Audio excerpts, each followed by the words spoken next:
I tend to write about a lot of outdoor scenes, or I include those in my poems, or I read about being gay a lot because that's something that's definitely shaped who I am, especially growing up around here. Everybody writes about love. I read about love a lot too. But I've had like some lines that I want to write a poem with about the island, and like it's such a good line. I feel like it's such a good line that I can't. It's so hard to finish that poem.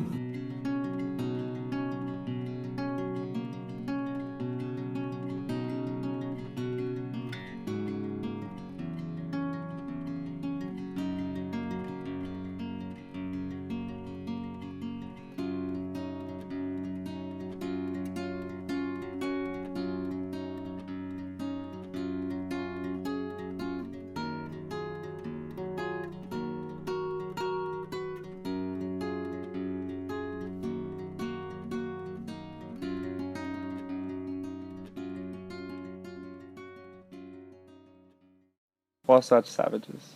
My favorite place to wander is along the curve of your back, walking my fingers up and down your spine, feeling you quake with my quiet echo just behind your ear. I swear the air tastes sweeter near the nape of your neck, lips to skin, tracing the trails around your shoulders. I've seen peaks and hills and valleys. I tried and couldn't count them.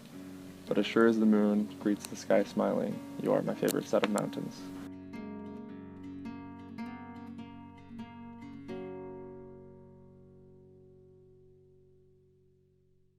Just depending on the time of year, and then you have this huge backdrop of the Wasatch Mountains, and then you look west and you just see this sea, and it's entirely unlike anything else I think that's in the world. Like, you're surrounded by mountains, you're on a mountain, but you're also surrounded by the sea. It's like, yeah, it's so strange, but it's beautiful. This is my newest tattoo. It's a topographic map of Antelope Island.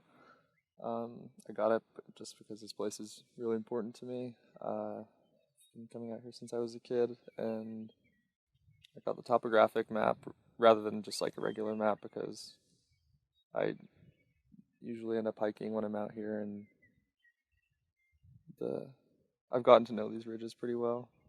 So figured what better way to have a piece of home with me than this map. And if we followed it all the way down the causeway, my house would be like right here.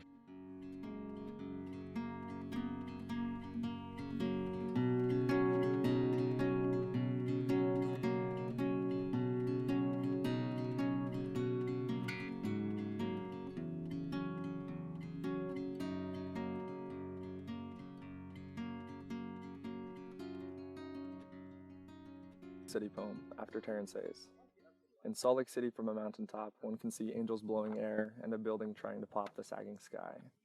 A line of worker bees working along the crumbling freeway, feeding gray to the underbelly of the clouds, and wondering why their kids cough so much at recess. There is a boy in a man's suit asking me, telling me about his God. My God, how we're both so similar. There's a hairy-legged man in a tight sequin dress, and I stare at him in the elevator because butterflies are rare in beehives. From a mountaintop in Salt Lake City, someone says, my God, pictures could never do it justice. I agree and wonder why they try anyway.